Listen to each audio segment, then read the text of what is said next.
आदरणीय साथियों एवं आदरणीय बहनों, प्रणाम। कई बार हमारे हाथ पैर सुन्न हो जाते हैं, कई बार जो है झुंझुनी होने लगती है और ब्लड सर्कुलेशन रुक जाता है। एकदम उठ करके और पैर जमाने की कोशिश करते हैं तो कई बार पैर नहीं जमते, और यदि कदम आगे बढ़ा लें तो चक्कर आकर के गिर पड़ने की भी संभावना बन जाती है। तो ऐसा क्यों होता है? बहुत लंबे समय से मुझे कई भाई बहन ये सवाल पूछते रहे हैं कि भाई मेरे को झुनझुनी आती है पाँव में, सुन्नता आ जाती है पाँव में, क्या करूं क्या करूं। तो आज हम इस विषय पर बात करना चाहते हैं। कई बार बैठे बैठे या बहुत देर तक हाथ या पैर दबा करके रखने से अजीब सी झुनझुनी होने लगती है और लगता है कि पैरों में या हाथों में कोई कीड़े चल रहे हैं या चींटियां काट रही, चींटियां चल रही है। ऐसा लगता है जैसे छोटी छोटी चींटियां या फिर कीड़े नसों में चल रहे हों। लेकिन ऐसा होता क्यों है? इसके कुछ मुख्य कारण हैं। असल में इस झुनझुनी का एक बहुत बड़ा कारण है विटामिन ई की कमी, और दूसरा है विटामिन डी की कमी। विटामिन ई, विटामिन डी की कमी के कारण ऐसा होता है और झुनझुनी आ जाती है। कई बार डायबिटीज के मरीजों में भी झुनझुनी की समस्या हो सकती है। लगातार एक ही पोजीशन में बैठना, किसी भी एक पोस्चर में बैठे रहना लगातार काफी देर तक, तो ब्लड सर्कुलेशन रुक जाता है। ब्लड सर्कुलेशन रुक जाता है और एकदम जब हम उठते हैं तो हमें चक्कर भी आ सकते हैं या हमारे हाथ पैरों में सुन्नता आ सकती है, झुनझुनी आ सकती है, जिसके कारण उठना बैठना बहुत मुश्किल हो सकता है और किसी भी प्रकार का शारीरिक नुकसान होने का खतरा पैदा हो जाता है। इसी तरह से अगर कोई नस खींच जाए शरीर की, पाँव की, कमर की, है ना, जैसे कई लोगों को जो है कमर में से लगा करके और नीचे पाँव तक दर्द होता है, साइटिका हो जाता है। तो इस तरह से किसी भी प्रकार की कोई भी प्रॉब्लम है तो उसके कारण भी झुनझुनी महसूस हो सकती है। ऑटो इम्यून डिजीज जितनी भी है उनके कारण भी झुनझुनी आने का मामला हो सकता है। यदि आपको किसी प्रकार की इस तरह की संक्रामक बीमारी है, गंभीर बीमारी है, तो उसकी कमजोरी के कारण भी आपको ऐसा हो सकता है। तो अब रहा सवाल कि ये कैसे दूर हो। विटामिन ई के लिए क्या किया जाए, विटामिन डी के लिए क्या किया जाए और बाकी दूसरी चीजों के लिए क्या किया जाए। तो एक तो मैं स्पष्ट कर देना चाहता हूं कि हमारे लगभग सभी बीमारियों पर हमारे वीडियोस बन गए। तो आप उन वीडियोस को देखिए, समय निकालिए अपने शरीर के लिए, अपने स्वास्थ्य के लिए समय निकालिए। आप हॉस्पिटल के यदि चक्कर नहीं लगाना चाहते, बड़े बड़े डॉक्टरों के चक्कर नहीं लगाना चाहते और घर में ही आप पूरी तरह नेचुरल तरीके से स्वस्थ होना चाहते हैं, तो आपको हमारे वीडियोस एक एक करके जरूर देखने चाहिए, रिपीटेडली देखने चाहिए, ताकि पूरा स्मरण रहे आपको और आपको जब एंड वक्त पर ढूंढने की जरूरत नहीं पड़े। तो आप ये बराबर एक सिलसिला बनाए रखिए ताकि आपको स्वास्थ्य लाभ मिले और आप स्वस्थ रहें, अच्छे रहें, कभी भी आपको किसी प्रकार का नुकसान ना हो, आप गिर न पड़े। इसलिए ये जो आज का वीडियो है वो भी मैं इसीलिए बना रहा हूं। विटामिन ई, है ना, विटामिन ई शरीर के फैटी एसिड को भी संतुलन में रखता है। समय से पहले पैदा हुए नवजात शिशु में विटामिन ई की कमी से खून की कमी हो जाती है, उसमें रक्ताल्पता, एनीमिया हो सकता है। बच्चों और वयस्क लोगों में भी विटामिन ई की कमी से मस्तिष्क की तंत्रिकाओं में समस्या हो सकती है, नर्वस सिस्टम में समस्या हो सकती है। विटामिन ई एक एंटीऑक्सीडेंट है जो फ्री रेडिकल्स से डैमेज होने वाली सेल्स को प्रोटेक्ट करते हैं। जिन फ्री रेडिकल्स की बात की जा रही है वो वातावरण में धुएं, सूरज की किरणों और हवा में फैली गंदगी के रूप में भी हो सकते हैं। तो ये सारी चीजों का आप ध्यान रखिए। शरीर में विटामिन ई की कमी हाथ पैरों में झुनझुनी का एक बड़ा कारण है। इसकी कमी पूरी करने के लिए खाने की कुछ चीजें आसानी से रोजमर्रा में खाई जा सकती है, आराम से मिल जाती है, कहीं कोई दिक्कत नहीं, कहीं दूसरी जगह बहुत ज्यादा दूर खरीदने के लिए, लेने के लिए नहीं जाना पड़ेगा, आपको आसपास में मिल जाएगी। जब शरीर को पर्याप्त मात्रा में विटामिन ई मिलेगा तो जाहिर सी बात है ये झुनझुनी की दिक्कत भी दूर हो जाएगी। और विटामिन डी वगैरह के लिए भी मैं बता रहा हूं, तो बादाम बादाम में बहुत अच्छी मात्रा में विटामिन ई पाया जाता है। इसे स्नैक के तौर पर खाया जा सकता है। इसके साथ ही शरीर की पूरी सेहत बनाए रखने और खास करके मस्तिष्क के लिए बादाम का सेवन अच्छा होता है। खुबानी, है ना, खुबानी भी एक ऐसा फ्रूट है और वो जब मौसम में आता है तब तो फ्रूट में मिलता है और मौसम जब नहीं होता है तो ड्राई फ्रूट में भी मिलता है। खुबानी विटामिन ई का एक अच्छा स्रोत है। ऊपर से आप खा लीजिए, उसका एक बीज निकलता है, बीज को फोड़िए तो अंदर से मीठी बादाम निकलती है, तो वो भी आप खा सकते हैं। तो ये विटामिन ई का खुबानी भी एक अच्छा स्रोत है। 4-5 खुबानी रोज खाई जा सकती है। 8 बादाम रोज खाई जा सकती है। लेकिन बादाम को खाने में आप ध्यान रखिएगा कि बादाम को भिगो करके खाना चाहिए। रात को भिगो दीजिए, सवेरे उसका छिलका उतार करके और फिर खाइए, क्योंकि बहुत सारे लोग जो है ना बादाम पे पॉलिश किए हुए होते हैं, तो इसलिए बादाम जो है हमेशा छिलका उतार करके और खानी चाहिए। इसी तरह से एवोकाडो को भी विटामिन ई पाने के लिए खाया जा सकता है। पालक में भी बहुत अच्छी मात्रा में विटामिन ई होता है। मूंगफली, जो लोग ड्राई फ्रूट्स अफोर्ड नहीं कर सकते, बादाम, अखरोट, ये सारी चीजें अफोर्ड नहीं कर सकते, उनके लिए मूंगफली में भी भरपूर मात्रा में विटामिन ई होता है। रात में मूंगफली को भिगो दीजिए और सवेरे आराम से मूंगफली खाइए, तो उससे भी आपके विटामिन ई की अच्छी से पूर्ति होगी। और जो ऑलिव ऑयल और रोजमेरी एसेंशियल ऑयल है ना, हमने जो तेल इंट्रोड्यूस किए हुए हैं, आप लोगों को बहुत सारे लोग जानते हैं क्योंकि हमने कई बार उसका जिक्र किया है।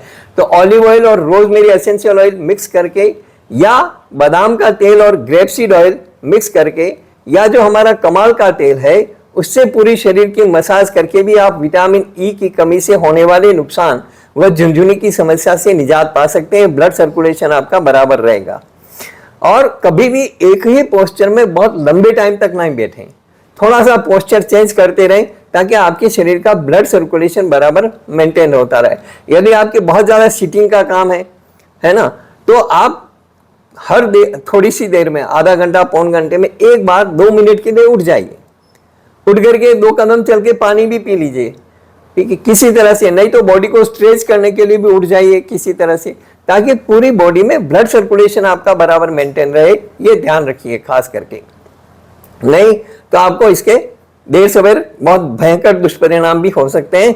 इसलिए ब्लड सर्कुलेशन कभी भी रुकना नहीं चाहिए शरीर में। विटामिन डी की कमी हाथ पैरों में झुनझुनी की वजह है, दूसरी बड़ी वजह है।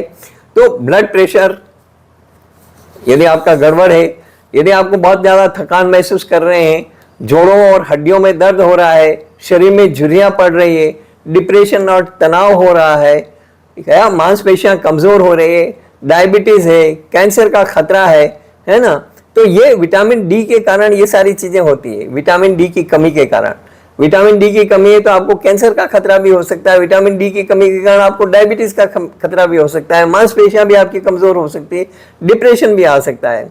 बच्चों में रिकेट्स रोग का होना, इम्यूनिटी कमजोर होना, हड्डियों का मुलायम हो जाना और चटक से टूट जाना, है ना, भले कैल्शियम से है लेकिन विटामिन डी तो चाहिए वहां पर भी। तो इसलिए ये सब विटामिन डी की कमी के कारण ये सारे नुकसान हो सकते हैं। तो विटामिन डी की जो मुख्य सोर्स है वो क्या है? विटामिन डी का मुख्य सोर्स है सूरज की किरणें। सबसे बढ़िया है विटामिन डी की कमी का सोर्स, तो वो है सूर्य की किरणें। और अब आने वाली है सर्दी, तो सवेरे सवेरे की धूप बहुत अच्छे से लीजिए, आधा पौन घंटा निश्चित रूप से सवेरे सवेरे की धूप लीजिए। इवन गर्मी में भी या इस ऋतु में भी सवेरे सवेरे गर्मी नहीं रहती, उमस की बात अलग है लेकिन बाकी गर्मी नहीं रहती है। तो सवेरे सवेरे की यदि आपको सूर्य की किरणें आपके शरीर पे पड़ती है तो विटामिन डी की काफ़ी कुछ पूर्ति आप कर लेते हैं। जो लोग फ्लैट्स में रहते हैं उन लोगों के या तो टेरेस पे जाना चाहिए, अपनी बालकनी में धूप आती है तो बालकनी में रहना चाहिए, या नीचे आ जाए, आधा घंटा अपना निकालिए और आधे घंटा ज़रूर से विटामिन डी के लिए आप धूप लीजिए। सुबह की धूप हमारे शरीर के लिए काफ़ी फायदेमंद है और आधा घंटा हमें धूप लेना ही चाहिए। हरी सब्जियां, खास करके पत्तेदार हरी सब्जियां, हरी भाजियां, मटर, ग्वार फली की सब्जी, सिंगाड़े, मखाने और कद्दू, जिसके लिए मैं बार बार फोर्स करता हूं आपको, कद्दू। और जो हमारा जो सूप है ना, उस सूप के अंदर बहुत सारे इंग्रेडिएंट ऐसे हैं जो आपके विटामिन ई की पूर्ति भी करते हैं और विटामिन डी की पूर्ति भी करते हैं। हमने उस सूप के हर इंग्रेडिएंट के इंपॉर्टेंस को बताया है, तो इसलिए वो सूप आप नियमित रूप से जारी रखिए। फिर अभी जो क्लाइमेटिक कंडीशंस बदलने वाली है, अभी भी खराब है, आगे भी आने वाला समय जो है उसमें क्लाइमेटिक कंडीशन बदलने वाली है, तो वो सूप जिन लोगों को दमा है, अस्थमा है और जिन लोगों को पहले कोरोना हो चुका है, खास करके मैं जोर दे रहा हूं, जिन लोगों को पहले कोरोना हो चुका है वे सूप को नियमित रूप से पिए। मेरा हाथ जोड़ करके उनको निवेदन है करबद्ध, क्योंकि उनके लंग्स कमजोर हैं और ऐसे में कुछ भी प्रॉब्लम हो सकती है। उनके कमर में दर्द, बहुत सारे प्रॉब्लम्स हैं लोगों को, उसके कारण बहुत सारे स्किन प्रॉब्लम्स हो रहे हैं। तो इसलिए आप उस सूप को जरूर कंटिन्यू करिए, जो जिसमें हमने कद्दू वगैरह सब मिला रखा है, लौकी है, कद्दू है, पालक है, टमाटर है। लेकिन स्किन प्रॉब्लम जिनको है, स्किन प्रॉब्लम वाले वो टमाटर को अवॉइड करें, और जिन लोगों को किडनी स्टोन की प्रॉब्लम है वो टमाटर और पालक को अवॉइड करें और बाकी की चीज़ों से सूप बनाएं। सारे इंग्रेडिएंट्स बाकी के लिए बहुत अच्छा है, हर आम आदमी को वो सूप पीना चाहिए। और सूप बहुत टेस्टी भी है और बहुत फायदेमंद भी है। इसी तरह से विटामिन डी की पूर्ति के लिए आप जो है सिंगाड़े, मखाने जो मैंने बताया, मटर, ग्वारफली, ये सब सब्जियां अभी आने वाली है, तो ये सब सब्जियों को काम में लीजिए। यहाँ तक कि आपको अब सर्दी के अंदर जो बथुआ मिलेगा, चील की भाजी है ना, बथुआ जरूर से सेवन करिए। वो आपकी आंखों के लिए भी, शरीर के लिए भी, स्किन की चमक के लिए भी बहुत फायदेमंद है। जीवन संजीवनी है वो बथुआ, तो बथुआ का मैक्सिमम इस्तेमाल करिए। इसी तरह से दूध में कैल्शियम और विटामिन डी भरपूर मात्रा में पाया जाता है। भैंस और गाय के दूध में से गाय का दूध ज्यादा पौष्टिक होता है, और लेकिन गाय कंधे वाली हो, ये ध्यान रखिए। कंधे में रिफाइनरी सिस्टम होता है, और देसी गाय या गिर गाय जिसके कंधा हो उसका दूध रामबाण है। तो इसलिए कोशिश करें कि वो दूध आपको किसी तरह से उपलब्ध हो जाए, जिनको भी विटामिन डी की कमी है या जिनकी भी हड्डियां कमजोर है या शरीर कमजोर है, उन लोगों को। हमें रोज दही का सेवन भी करना चाहिए, लंच में, डिनर में नहीं, है ना। दोपहर बाद में दही कभी भी काम में नहीं लेना चाहिए। तो दोपहर से पहले 1 कटोरी ताजा दही लंच के अंदर लीजिए जरूर, बहुत फायदेमंद है। इससे न केवल विटामिन डी और कैल्शियम की प्राप्त होगा, बल्कि इससे आपका हाजमा भी ठीक रहेगा। तो ये करिए। बहुत से लोगों को मशरूम बिल्कुल पसंद नहीं होता है, लेकिन ये फायदेमंद होता है, मशरूम खाना चाहिए। ये ठंड के मौसम में मार्केट में आसानी से उपलब्ध होता है। Vitamin B1, B2, B5, vitamin C और विटामिन डी का ये एक अच्छा स्रोत है। इसी तरह से अब संतरे भी आने लगेंगे। लोग मानते हैं कि संतरा जो है विटामिन सी का स्रोत है, परंतु संतरा खाने से हमें विटामिन डी भी पर्याप्त मात्रा में मिलता है। मूंग, चना, ये सब रात को भिगो करके और सवेरे आप खा सकते हैं। चना, घोड़ा क्या खाता है? चना। और घोड़ा जो है दौड़ लगाता है सरपट। तो आपके भी यदि घुटने जवाब दे रहे हैं तो चना भिगो करके खाइए। और रोटी में भी जौ और चने की मिक्स रोटी, या गेहूं, चना और जौ तीनों को मिक्स करके और रोटी, 40% गेहूं, 40% जौ, 20% काला चना, ये मिक्स आटे की रोटी खाइए। फिर देखिए आप में दम। बहुत सारी बीमारियों से बच जाएंगे आप, डायबिटीज से बच जाएंगे आप, ठीक है। तो बहुत सारी बीमारियों से बच के और शरीर में एक नई ताकत, नई ऊर्जा पैदा होगी। तो ये करिए। डायबिटीज के मरीजों में भी झुनझुनी की समस्या हो सकती है। डायबिटीज को 100% क्योर करने के मैंने बहुत सारे तरीके बता दिए, और गारंटी है, उन तरीकों की गारंटी है, क्योंकि सामने दिख रहा है ना। बहुत सारे लोगों की विटामिन जो है डायबिटीज खत्म हो गई है और आराम से जीवन जी रहे हैं। और डायबिटीज सबसे खराब बीमारियों में से एक है, इसलिए उसको बिल्कुल जड़ मूल से खत्म करिए। ये मत सोचिए कि मुझे 20 साल से डायबिटीज है, 25 साल से डायबिटीज है, अब खत्म नहीं होगी, मेरे तो ये दवाइयाँ, इंसुलिन, यही मेरे जीवन का आधार है। लेकिन आपको ये ध्यान रखना चाहिए कि यदि यही जीवन का आधार है तो फिर आपका जीवन जो है खराब होने वाला है, क्योंकि इन सब चीजों का किडनियों पर गलत असर पड़ रहा है। तो किडनियां आपकी जाएगी, किडनियां जाएगी, जीवन खराब हो जाएगा। इसलिए मैं चाहता हूं किसी तरह से आप डायबिटीज को बिल्कुल क्योर करें, बीपी को बिल्कुल क्योर करें। इनकी दवाइयां जो है आपको लेनी नहीं पड़े, ताकि आपकी किडनियां भी सुरक्षित रहे, आपका जीवन भी सुरक्षित रहे। जीवन में कुछ अच्छा करिए, जीवन कुछ अच्छा करके गुजरने का है। ऐसे बीमार होकर के और ऐसे अपना जीवन खत्म करने के लिए नहीं है। ये जीवन, मानव जीवन इसलिए मिला है कि ताकि इसमें हम नया कुछ अच्छा कर सकें और भविष्य में हम अगले जन्मों में कुछ ऊंची गति प्राप्त कर सकें। इसके लिए ये जीवन है। मनुष्य जीवन हर किसी को नहीं मिलता, बड़े पुण्योदय से मिलता है, और उसको व्यर्थ ना गंवाएं, बीमारियों में ना गंवाएं। बीमारी बीमारी बीमारी बीमारी का नाम जपते रहने से और दिल दिमाग पे बीमारियां हावी रहेगी तो आप कभी भी स्वस्थ नहीं होंगे। दिल दिमाग पर बीमारियां बिल्कुल हावी नहीं होनी चाहिए। हमेशा मुस्कुराते रहिए, हंसते रहिए, खिलखिलाते रहिए। अब रहा सवाल कि यदि आपको कोई नस खींच जाए तो भी आपको झुनझुनी हो सकती है, तब भी आपको दिक्कत आ सकती है। तो उसके लिए कमाल का तेल, कमाल का तेल थोड़ा जहां पर भी नस खींची है गर्म पानी से सेक करिए। सेक करने के बाद में उसको ड्राई करके और कमाल का तेल लगाइए। बिल्कुल इसी तरह से, बहुत दबा करके और ऐसे मसाज नहीं करिएगा, बिल्कुल ऐसे खूब अच्छे से रब करिए, खूब देर तक रब करिए, लेकिन कमाल के तेल का इस तरह से इस्तेमाल करिए। कमाल का तेल हमने बहुत सारे लोगों को उपलब्ध कराया है, तो वो ध्यान रखिएगा।